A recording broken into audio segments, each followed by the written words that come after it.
Welcome to Connective TV. I'm Jess DeRouge. Today we're joined by Daniel O, who is our Group Legal Counsel, and we're going to be discussing what's happening in the legislative and regulatory landscape at the moment. So Dan, what's happening in 2018? From a legislative perspective, Jess, we can see three things coming up in 2018 at this point in time. The first one is regarding privacy.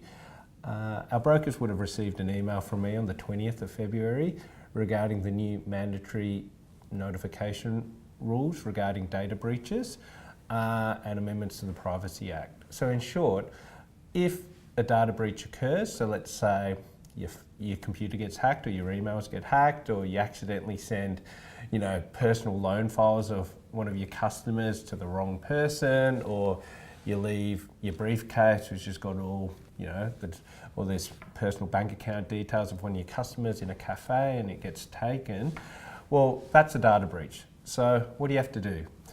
Well, per my email, we ask you to tell us as soon as possible, and Connective will work with the broker to try and mitigate and really quarantine that damage as much as possible. Now, if that damage can't be quarantined appropriately, we need to tell the Privacy Commissioner effectively. And that's effectively what the policy says. It applies to us, Connective, because we're large. It applies to our lender partners, so we may need to tell our lenders as well if something like this happens.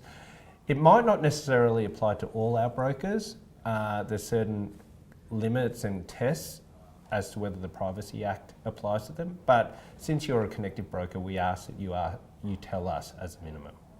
So now on Connective Wiki, we do have our data breach policy. So if you're unsure, jump onto the wiki, have a look at that. And then if you have further questions, please just email compliance@connective.com.au. The second thing on our radar, from November 2018, ASIC has banned flex commissions within the car finance industry. So that's consumer car financing transactions. What is a flex commission? In the past, lenders set the base rate, the minimum rate they expect for providing a certain financing. It's then up to the broker or the dealer to set the actual rate that the consumer pays.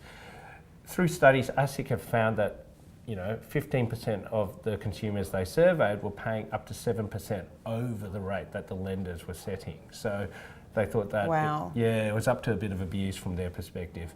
So from November this year, for consumer car finances, it's changed. The lender sets the maximum rate that a consumer pays for financing, and the broker can dial that rate down within an acceptable band as to what the consumer actually pays. What we'll find for our Connective brokers who use Bolt, our asset finance vehicle, is it's already set up to apply in that manner. Our brokers will see the maximum rate they can charge, and it will allow them to reduce that rate within a certain band for the consumer if so required. My understanding is this change in flex commission also puts our brokers in a better position when they're competing with the car dealers. So if you haven't considered Connective Asset Finance, it could be a good opportunity.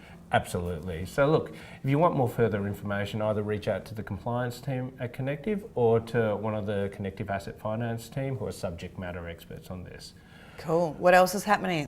AFCA, which is the new, so obviously as part of your membership at Connective, you're required to be a member of an EDR scheme, an external dispute resolution scheme. The government has decided to combine all the industry EDR providers, so that's the CIO, FOS and the Superannuation Tribunal, into one body who will listen to all complaints involving the financial and superannuation industries. Look, at the end of the day, you just need to retain your membership. So if it's CIO today, once AFCA comes into being, you just need to transfer it across.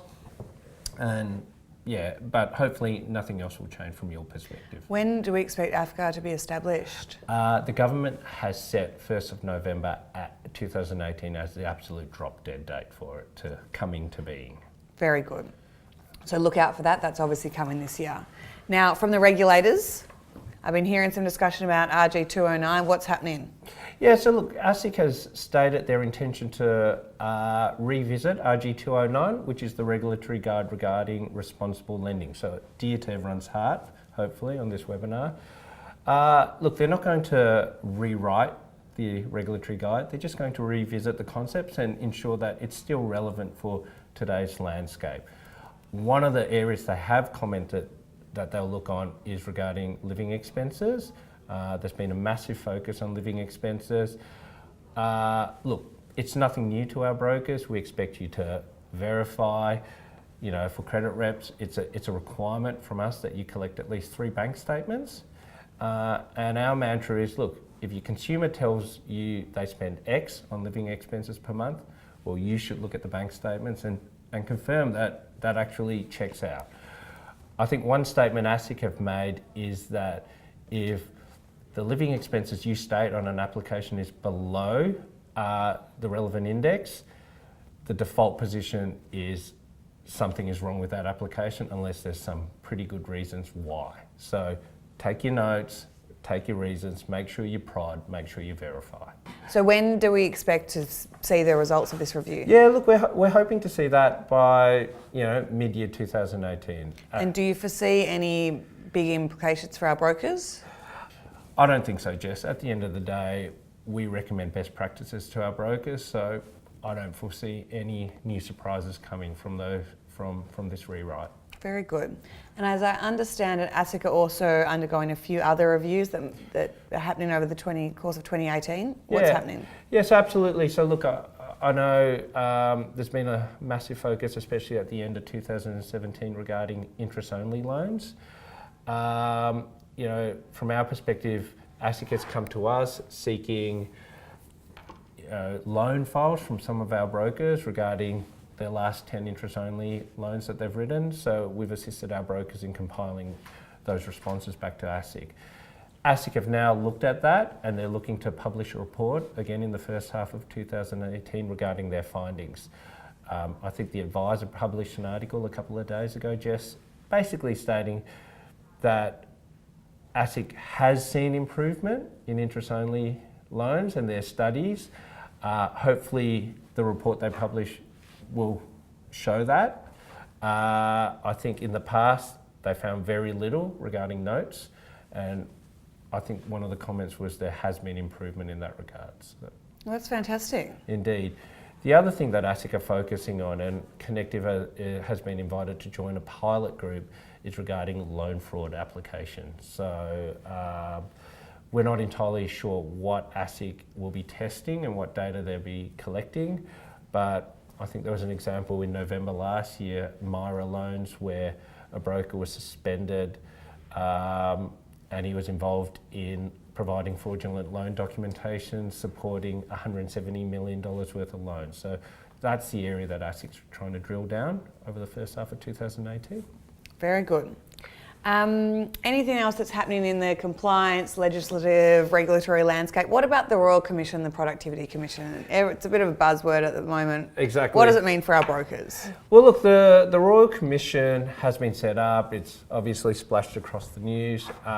Connective has not been directly drawn in, but considering how broad the scope of the Royal Commission, it effectively is looking at misconduct by the banks and the superannuation industry.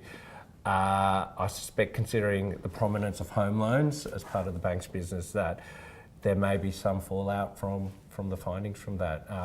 Obviously, as soon as we hear anything, we'll keep our members appropriately informed. But yeah, the big thing that came out a couple of weeks ago was the draft Productivity Commission report regarding competition in the financial services industry.